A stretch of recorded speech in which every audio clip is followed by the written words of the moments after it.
আজকে কৃষ্ণনগর 2 নম্বর ব্লক থেকে 95টা গাড়ি এবং 7 থেকে 800 কর্মী নিয়ে আজকে কলকাতা তৃণমূল ভবনে মাননীয় মন্ত্রী অরূপ বিশ্বাস মহাশয় উপস্থিত ছিলেন জয়প্রকাশ মজুমদার।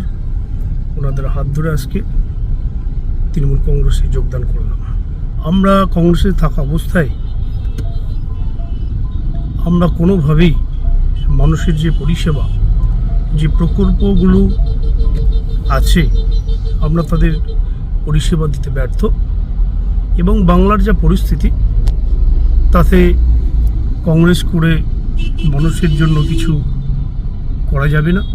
মানুষকে পরিষেবা দেওয়া অসম্ভব এবং যেভাবে বাংলা তথা ভারতবর্ষ জুড়ে সাম্প্রদায়িক সম্প্রীতি নষ্ট করবার চেষ্টা করছে, একমাত্র তৃণমূল কংগ্রেসই পারে এই সময় বাংলাকে দিশা দেখাতে।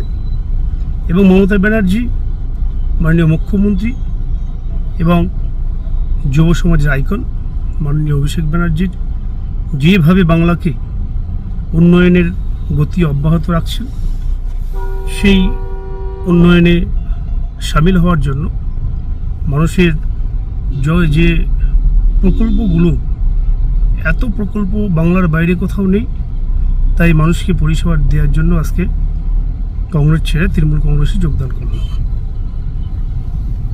নাম মনসুর শেখ, কৃষ্ণনগর 2 নম্বর ব্লক থেকে এসেছি, নদিয়া জেলা যুব কংগ্রেসের জেনারেল সেক্রেটারি।